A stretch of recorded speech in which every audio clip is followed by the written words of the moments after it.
Okey, Assalamualaikum warahmatullahi wabarakatuh. Okey, hari ini kita akan sambung semula bahagian 2 bagi sifat iradah Allah Ta'ala. Okey, seterusnya, kalaulah yang sebelum ni kita belajar tentang apakah pengertian sifat iradah, iaitu berkehendak, yakni Allah berkehendak melakukan sesuatu tanpa bergantung dengan sesuatu yang lain. Seterusnya, apakah dalil nakli dalil nakli sifat iradah ialah fa'alul lima yurid, itu suratul Buruj ayat 16. Maksudnya Allah berkuasa melakukan apa yang dikehendakinya. Okey, apakah hukum percayainya? Adalah wajib. Okey, kita masuk ke bahagian tujuan beriman dengan sifat iradah. Okey, apakah tujuan kita beriman dengan sifat iradah? Iaitu kita kena redha, supaya kita redha dengan kehendak Allah Ta'ala.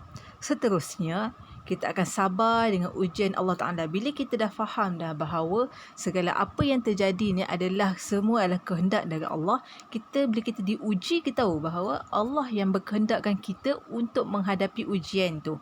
Maka kita akan sabar dengan ujian yang Allah Ta'ala beri.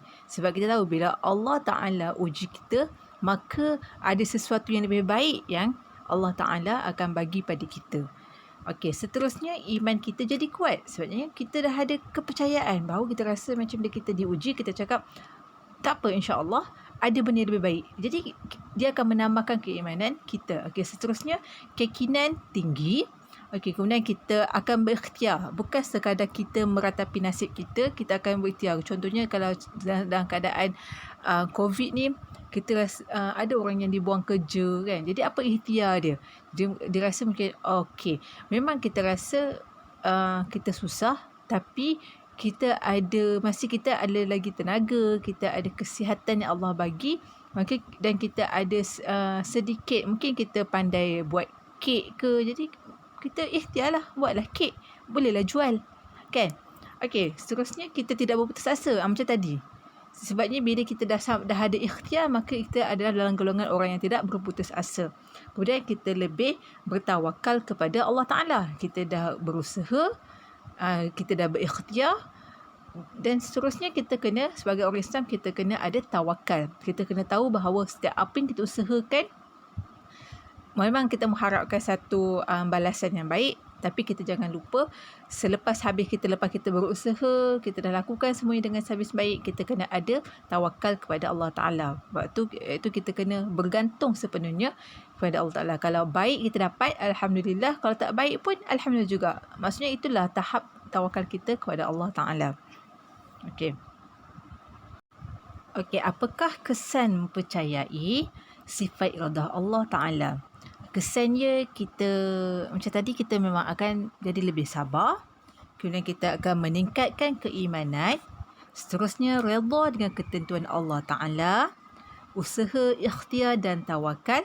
Dan seterusnya, kita berkeyakinan. Okey, apakah akibat mengingkari sifat iradah Allah Ta'ala? Maksudnya, apakah kesan buruk kalau kita tak nak berpegang, tak nak percaya dengan sifat iradah Allah Ta'ala? Kita akan jadi malas berusaha. Kita akan play victim. Bila kita diuji, kita akan rasa macam, inilah nasibku.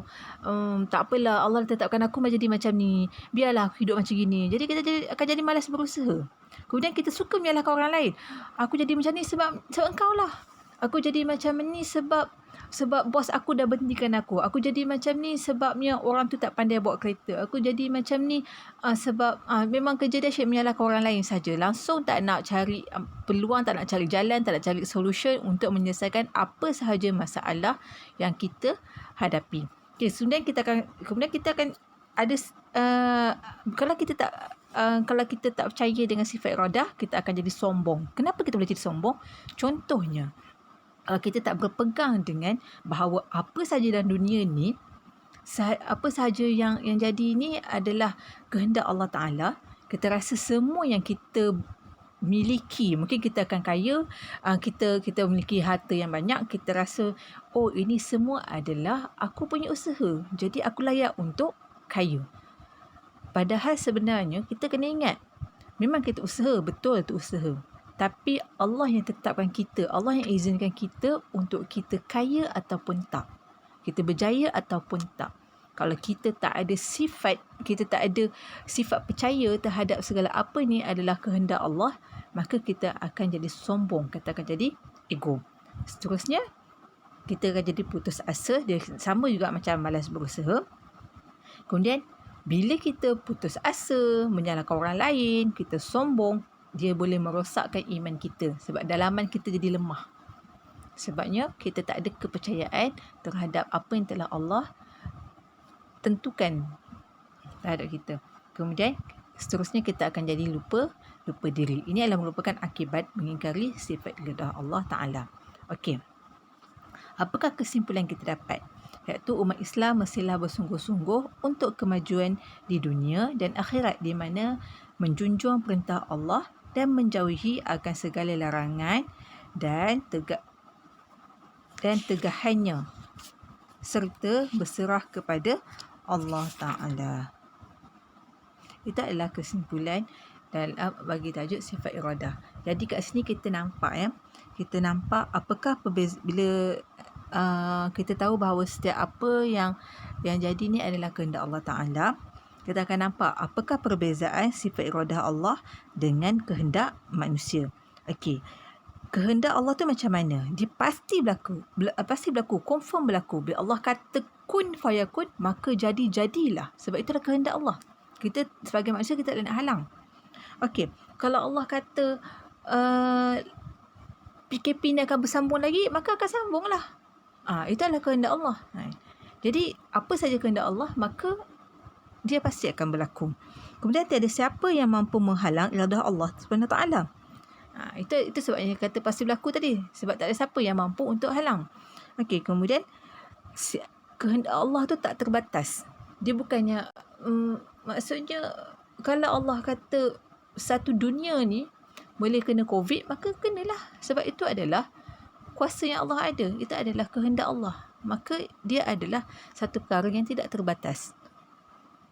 Iaitu berlaku iradah Allah mengikut kehendaknya dan tidak terbatas. Tapi kalau manusia, beza kita dengan manusia, mungkin kalau macam contohnya Ustazah ada kehendak untuk beli kereta baru, ia mungkin berlaku, dia mungkin tidak berlaku. Jadi kita ada dua situasi yang tak semestinya dia berlaku. Ada rezeki duit lebih, mungkin boleh beli kereta baru. Tapi kalau tak ada duit, tak belilah.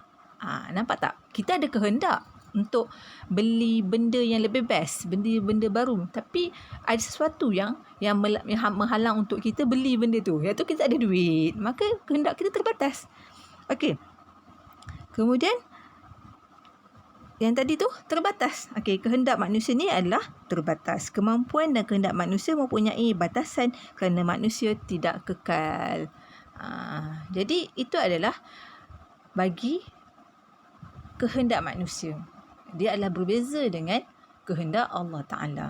Dan kita semestinya kita adalah makhluk yang lemah.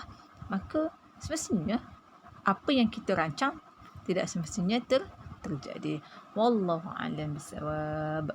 Okey, insya-Allah nanti kita akan jumpa untuk kelas akan datang bagi tajuk yang seterusnya. Ustazah harap awak faham dengan apa penerangan yang diberi.